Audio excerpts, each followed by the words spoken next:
In 1990, I asked NASA to turn Voyager 1's camera back toward Earth from 4 billion miles away, and what that spacecraft captured changed how I understand our place in existence. I called it the pale blue dot, a single pixel containing everyone who has ever lived, and I have spent years since trying to make us truly see what that image means. You believe you understand the size of the universe, and that belief is protecting you from a truth you have not fully absorbed. Billions of stars, trillions of galaxies, distances measured in light years. And when those numbers come up, you nod along, acknowledge the vastness, and go about your day. Those words have become a kind of defense mechanism, a way to acknowledge the cosmos without actually confronting it, a way to treat its immensity as an abstraction rather than a reality that should shake us to our foundations. Your mind is doing this on purpose, and even now, as you hear these words, it is shielding you from something that would permanently alter how you see yourself, your world, and everything you have ever known. The cosmos is not just bigger than you think, it is bigger than you can think.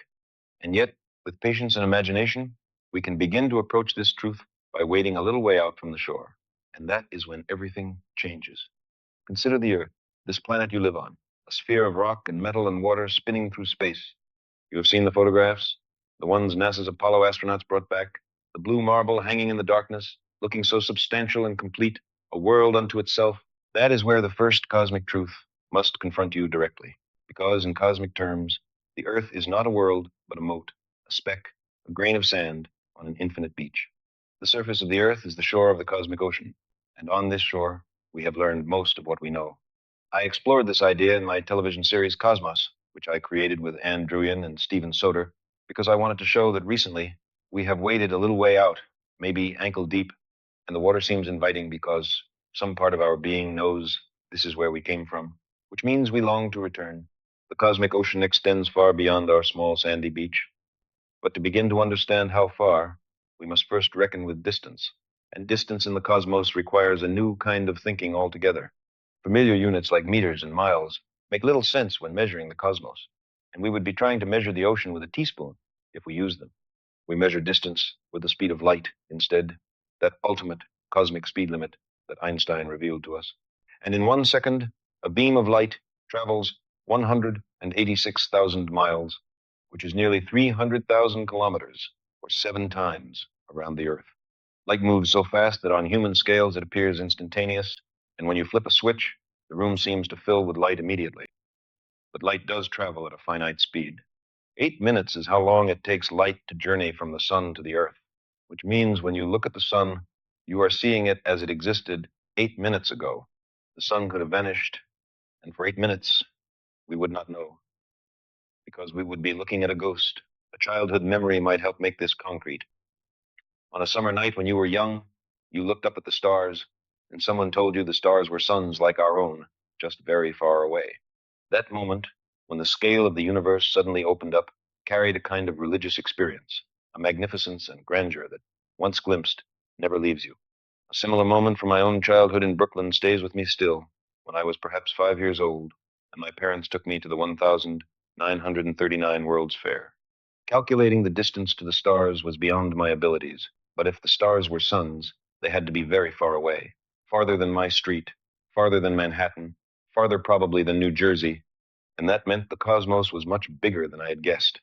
That childhood realization that the stars are other suns stands as one of the most penetrating revelations in all of human history, because it means we are not alone in a special, enclosed universe designed for us, but rather on one world among many, orbiting one star among many, in one galaxy among many, in a cosmos that dwarfs everything we have ever known or imagined. A light year extends this understanding further, and in a year, light crosses nearly 10 trillion kilometers, about 6 trillion miles of intervening space. A light year sounds like a measurement of time, but it measures distance, specifically the distance light travels in 1 Earth year. Proxima Centauri, the nearest star to our sun in the Alpha Centauri system, sits over 4 light years away, which means the light you see from that star tonight left its surface more than 4 years ago, and every glimpse of the night sky becomes an act of time travel. Immense distances to the stars and galaxies mean we see everything in space in the past, some as they existed before the Earth came to be, which is why telescopes function as time machines. When you look at a distant galaxy, You are not seeing it as it exists now, but as it appeared millions or billions of years ago, when the light you receive first began its journey toward you. The galaxy may have changed. It may have collided with another galaxy. Stars within it may have been born and died, but you will not know any of this for millions of years to come. The present, in cosmic terms, functions as an illusion, or rather, the present is local, and there is no universal now, only light traveling at its finite speed, carrying information from the past to observers who receive it as their present. Our sun represents one star among many, and the Milky Way galaxy, our cosmic home, contains roughly 400 billion stars, with most of these stars now believed to have planets orbiting them. The number of exoplanets in our galaxy alone may exceed 1 trillion. But here's where you should pause, because the Milky Way, as vast as it is, represents just one galaxy among many. When I wrote Cosmos in 1980, working from the best estimates available from observatories like Mount Wilson, where Edwin Hubble first proved that other galaxies existed, we calculated roughly 100 billion galaxies in the observable universe, each containing, on average, 100 billion stars. The numbers have only grown since then. By 2016, astronomers using the Hubble Space Telescope revised that estimate upward to 2 trillion galaxies. And now the James Webb Space Telescope, launched in 2021, is peering deeper into the cosmos than I ever imagined possible, suggesting even 2 trillion may be conservative. The arithmetic keeps expanding, and with it, the scale of what we must confront. The arithmetic gives us perhaps as many planets as stars, 10 billion trillion, which is 10 followed by 22 zeros, 10 sextillion exoplanets. The likelihood that only one ordinary star, the Sun, hosts an inhabited planet seems vanishingly small when facing such overpowering numbers, and it seems far more likely the universe brims over with life. But we humans do not yet know, because we are just beginning our explorations. Each star system exists as an island in space, quarantined from its neighbors by the light years, and creatures evolving into glimmerings of knowledge on innumerable exoplanets probably assume at first that their puny planet and paltry few suns are all that exists. We grow up in isolation and only slowly teach ourselves the cosmos. Consider how recently we discovered this, because for most of human history, our ancestors believed the Earth occupied the center of all creation, the stationary hub around which the sun, moon, planets, and stars revolved. That interpretation was reasonable based on observation, since when you look up, the sky does appear to rotate around you. When you walk, the Earth does feel solid and unmoving beneath your feet. Questioning this intuition required extraordinary courage. Copernicus proposed that the Earth moves around the Sunday.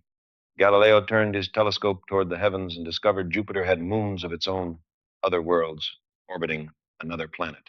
I stood in Galileo's villa outside Florence, held a replica of his telescope, and felt the weight of what it meant to challenge everything your civilization believed. Generations of astronomers gradually pushed the boundaries of the known, revealing first our solar system, then our galaxy, then the existence of other galaxies, then the vast cosmic web of galactic clusters stretching across billions of light years.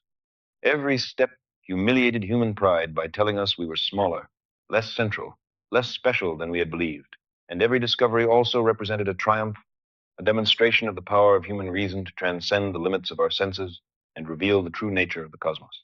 From an intergalactic vantage point, we would see, strewn like sea froth on the waves of space, innumerable faint, wispy tendrils of light. And these are the galaxies, some solitary wanderers, most inhabiting communal clusters, huddling together, drifting endlessly in the great cosmic dark.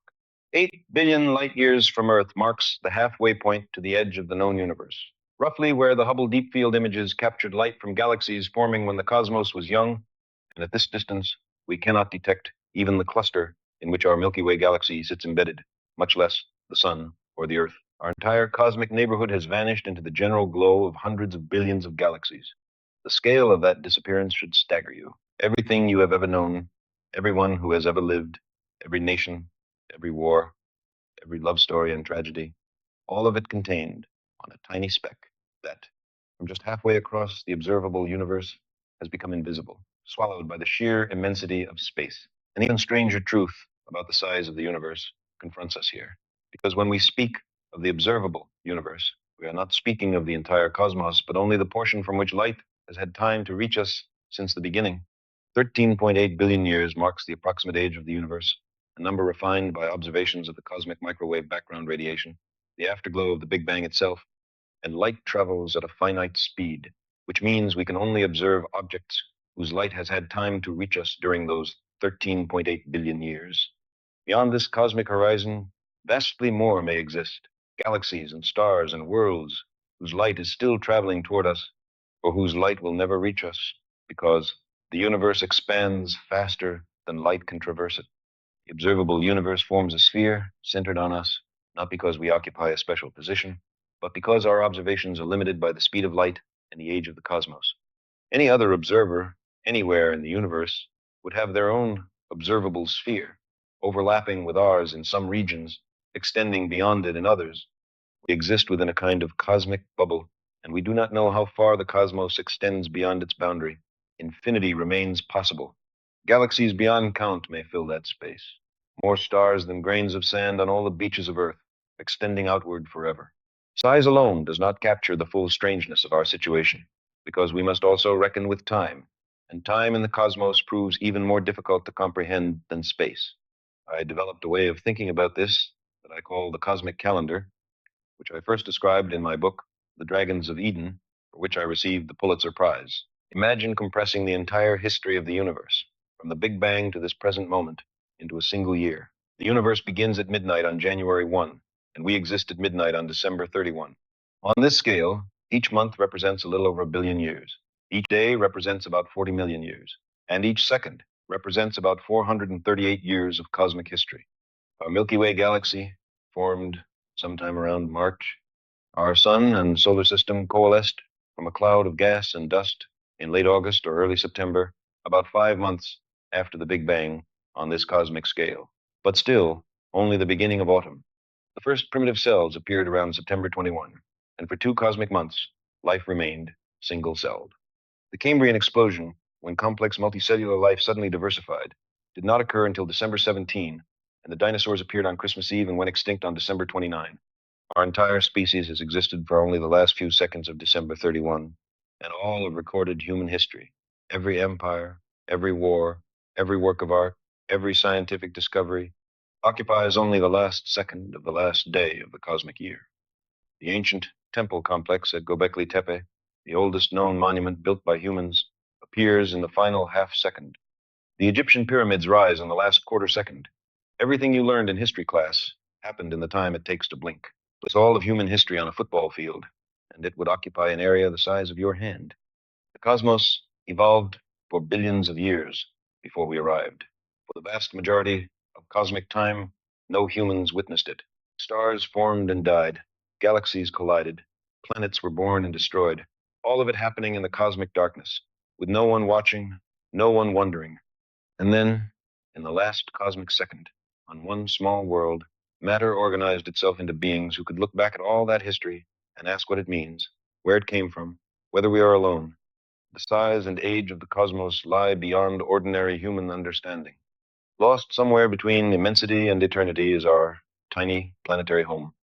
And in a cosmic perspective, most human concerns seem insignificant, even petty. Imagine yourself on Voyager 1, the spacecraft I helped send on its journey, departing our planetary neighborhood for the fringes of the solar system. And you turn around to take one last photograph of home. From 4 billion miles away, still within our own solar system, still inconceivably close on cosmic scales, the Earth appears as a tiny point of light, a crescent less than a pixel in size, a mote of dust suspended in a sunbeam. That is here, that is home, that is us. On it, everyone you love, everyone you know, everyone you ever heard of, every human being who ever existed, lived out their lives. The aggregate of our joy and suffering, thousands of confident religions, ideologies, and economic doctrines, every hunter and forager, every hero and coward, every creator and destroyer of civilization, every king and peasant, every young couple in love, every mother and father, hopeful child, inventor and explorer, every teacher of morals, every corrupt politician, every superstar, every supreme leader, every saint and sinner in the history of our species, all of it on a mote of dust. Rivers spilled by generals and emperors so that, in glory and triumph, they could become the momentary masters of a fraction of a dot. Endless cruelties visited by the inhabitants of one corner of this pixel on the scarcely distinguishable inhabitants of some other corner. Frequent misunderstandings, eagerness to kill one another, fervent hatreds, our posturings, our imagined self importance, the delusion that we have some privileged position in the universe. All of these are challenged by this point of pale light. The other side of this cosmic perspective redeems the apparent bleakness of our smallness. We are not separate from the cosmos, not outside observers looking at something alien and indifferent. We emerged from it, and we are made of it. The nitrogen in our DNA, the calcium in our teeth, the iron in our blood, the carbon in our apple pies, all of these were made in the interiors of collapsing stars. We are made of star stuff. The iron carrying oxygen through your bloodstream right now, the same iron a doctor measures when testing your hemoglobin levels, was forged in the core of a massive star that exploded before our solar system existed. Every atom of your body was fused together by nuclear fires that burned for billions of years before the Earth existed. When those ancient stars died, they scattered their contents across the cosmos, seeding the galaxy with the raw materials for planets and oceans and eventually for life. You are not merely in the universe because the universe exists in you. The cosmos is within us, and we are a way for the cosmos to know itself. Of all the configurations of matter in this vast universe, some tiny fraction has arranged itself in such a way that it can contemplate the whole. Atoms have come together to form molecules, molecules to form cells, cells to form organisms, organisms to form beings who can look up at the night sky and wonder what it all means. We are star stuff contemplating the stars, organized collections of 10 billion atoms contemplating the evolution of matter, tracing that long path by which it arrived at consciousness here on planet Earth. This connection to the stars is literal, not metaphorical. You can trace the atoms in your body back to their origins. The hydrogen in your body, and hydrogen makes up most of you, mostly bound up in water, formed in the first few minutes after the Big Bang, when the universe was a hot, dense plasma. Those hydrogen atoms in your body count among the oldest things in existence, drifting through the cosmos for nearly 14 billion years. The heavier elements, the carbon that forms the backbone of your organic molecules, the oxygen you breathe, the calcium in your bones, the iron that carries oxygen in your blood, none of these existed at the beginning. The Big Bang made only the lightest elements, hydrogen, helium, and traces of lithium. Everything else was forged in stars.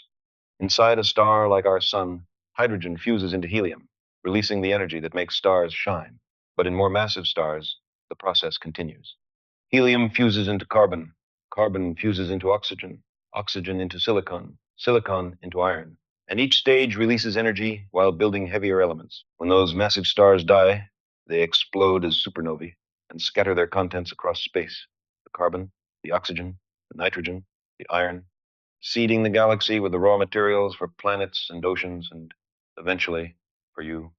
Every atom in your body heavier than hydrogen has passed through at least one star, and many have passed through several. You are made of the debris of stellar explosions, and the cosmos exists literally within you. No planet or star or galaxy can be typical, because the cosmos is mostly empty. The only typical place is within the vast, cold, universal vacuum, the everlasting night of intergalactic space, a place so strange and desolate that, by comparison, planets and stars and galaxies seem achingly rare and lovely. Random insertion into the cosmos would give us less than one chance in a billion, trillion of finding ourselves on or near a planet. And in everyday life, such odds are called compelling. Worlds are precious. We speak of the universe as cold and indifferent, but this framing misses something. The universe has no intentions, no preferences, no cosmic plan, and it does not care about us. Neither is it hostile. And more importantly, the universe has produced us. Out of chaos and emptiness and the raw physics of matter and energy, it has generated creatures who can know beauty, who can experience love, who can feel wonder. This is not nothing, and this may, in fact, be everything. The size of the universe means that somewhere out there, and probably in many somewheres, the conditions that gave rise to life on Earth may have repeated themselves. Different worlds with different histories, different chemistries, different evolutionary pathways, and beings that arose from their own primordial seas, looked up at their own night skies, and asked their own versions of the questions we ask. No confirmed evidence of extraterrestrial intelligence exists yet, though my colleagues at SETI, the search for extraterrestrial intelligence have been listening for decades, and I helped design the messages we placed aboard Pioneer and Voyager in case they are ever found. Since my time, the search has intensified. The Kepler Space Telescope discovered that roughly 1 in 5 sun-like stars hosts an Earth-sized planet in the habitable zone. We have now confirmed over 5,500 exoplanets, a number that was zero when I wrote Cosmos. The math I could only speculate about has become data. The physicist Enrico Fermi once asked, if life is common, where is everybody? And this question, now called the Fermi paradox, haunts our search. The universe contains so many worlds and offers so many opportunities for the experiment of life to be run again and again that the emergence of intelligence only once would represent a cosmic fluke of staggering improbability. More likely, far more likely, the universe is full of minds, full of beings contemplating stars, asking about their origins, wondering if they are alone. Civilizations vastly older than ours may be exchanging information across the light years at this very moment. Our galaxy may already be mapped and cataloged by beings who know far more than we do about the cosmos in which we all find ourselves. We are newcomers who have been listening for only a few decades and exploring for only a few centuries. When I co-founded the Planetary Society with Louis Friedman and Bruce Murray, we did so because the cosmic ocean is vast, and we have barely left the shore, and we believed citizens everywhere should be part of this exploration. Every one of us is in the cosmic perspective precious. In 100 billion galaxies, you will not find another creature exactly like you. The particular arrangement of atoms that constitutes your body, the specific configuration of neurons that generates your consciousness, the unique combination of experiences that has shaped your mind, none of these have ever existed before, and none will ever exist again. Every human being is a unique expression of the cosmos contemplating itself, and every death is a permanent loss to the universe of one of its ways of knowing. This is not a contradiction of cosmic humility, but its complement, because we are small and we are rare, we are insignificant in scale and precious in existence, and both truths hold simultaneously. I saw the pale blue dot as humbling, and it is, but there is another way to see it. Every other pixel of light in that Voyager image represents empty space or distant suns. We are the only pixel we know of that is looking back, asking questions, trying to understand. That is not insignificance. That is responsibility. This brings me to what I believe is the most important implication of the universe's size. Not what it means for the cosmos, but what it means for us. We live at a remarkable moment in history.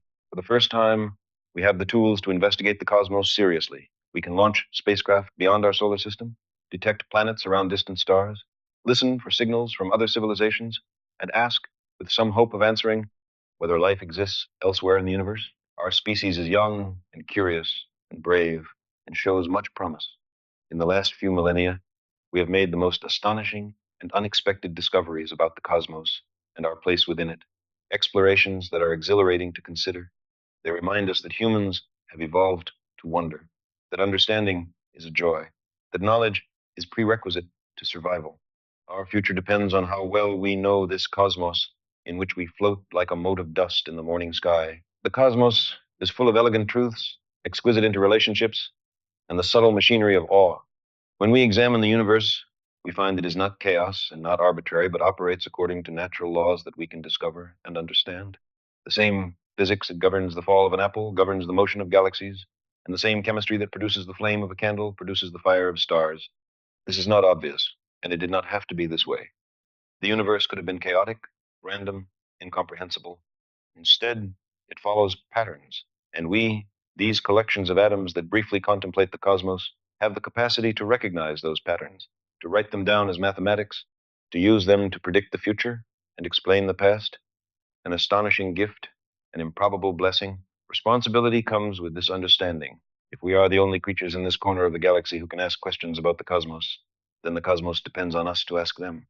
If we destroy ourselves through nuclear war or environmental catastrophe or the thousand other ways our species has invented to cause harm, this small flame of cosmic self-awareness may be extinguished forever. I testified before the United States Congress in 1985 about the dangers of climate change because my research on the greenhouse effect of Venus showed me what happens when a planet's atmosphere traps too much heat. The cosmic perspective is not abstract philosophy. It is survival. Other lights may exist elsewhere, other beings on other worlds asking their own questions. We do not know this, And even if they exist, they are not us, because they did not emerge from our history, did not struggle through our evolution, did not build our civilizations. We are unique, and we are fragile, and we carry a responsibility that goes far beyond our own survival. We have a choice. We can enhance life and come to know the universe that made us, or we can squander our inheritance in meaningless self destruction. We can embrace the cosmic perspective and recognize that we are all citizens of the same fragile world, or we can continue to divide ourselves along ancient tribal lines, fighting over fractions of a dot. The Earth is a very small stage in a vast cosmic arena. Our planet is a lonely speck in the great enveloping cosmic dark. And in our obscurity, in all this vastness, there is no hint that help will come from elsewhere to save us from ourselves. The Earth is the only world known so far to harbor life. There is nowhere else, at least in the near future, to which our species could migrate. Visit? Yes. Settle? Not yet. Like it or not, for the moment, the Earth is where we make our stand. Astronomy is a humbling and character building experience. There is no better demonstration of the folly of human conceits than this distant image of our tiny world. And to me, it underscores our responsibility to deal more kindly with one another and to preserve and cherish the pale blue dot, the only home we have ever known. The size of the universe means we are rare and precious. We are the universe contemplating itself, and we have a responsibility to one another, to our planet, to the generations yet unborn who may one day venture far from this cosmic shore. We began as wanderers, and we are wanderers still. We have lingered long enough on the shores of the cosmic ocean, and we are ready at last to set sail for the stars. The cosmos is within us. We are made of star stuff. We are a way for the universe to know itself.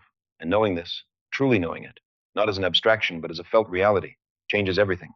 The gift the universe gives us through its immensity is not despair at our smallness, but wonder at our existence. Not isolation in the cosmic dark, but connection to everything that ever was or will be. We are part of this cosmos, and we belong here. The more we know about it, the more beautiful and strange and wonderful it becomes. We inhabit a universe where atoms are made in the centers of stars, where each second 1,000 suns are born, where life is sparked by sunlight and lightning in the airs and waters of youthful planets.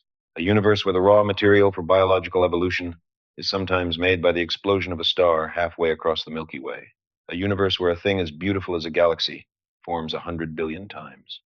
A place exists with 4 suns in the sky, red, white, blue, and yellow, and 2 of them are so close together that they touch, and star stuff flows between them. Worlds with 1 million moons exist out there. Suns the size of the Earth, made entirely of diamond. Atomic nuclei a few miles across that rotate 30 times a second. Tiny grains between the stars, with the size and atomic composition of bacteria. Turbulent plasmas writhing with X-rays and gamma rays and mighty stellar explosions. The universe is vast and awesome, and for the first time, we are becoming a part of it. For as long as there have been humans, we have searched for our place in the cosmos. We find that we live on an insignificant planet of a humdrum star lost in a galaxy, tucked away in some forgotten corner of a universe in which there are far more galaxies than people. We make our world significant by the courage of our questions and by the depth of our answers. The size of the universe demands not despair, not nihilism, not the conclusion that because we are small, nothing matters. The proper response to the immensity of the cosmos is awe, wonder, and gratitude for the improbable gift of existence, along with the determination to make our brief moment of consciousness count for something, to learn what we can, to share what we know, to leave the cosmos a little better understood than we found it. The ocean calls and the water seems inviting. It is time to wade a little further out.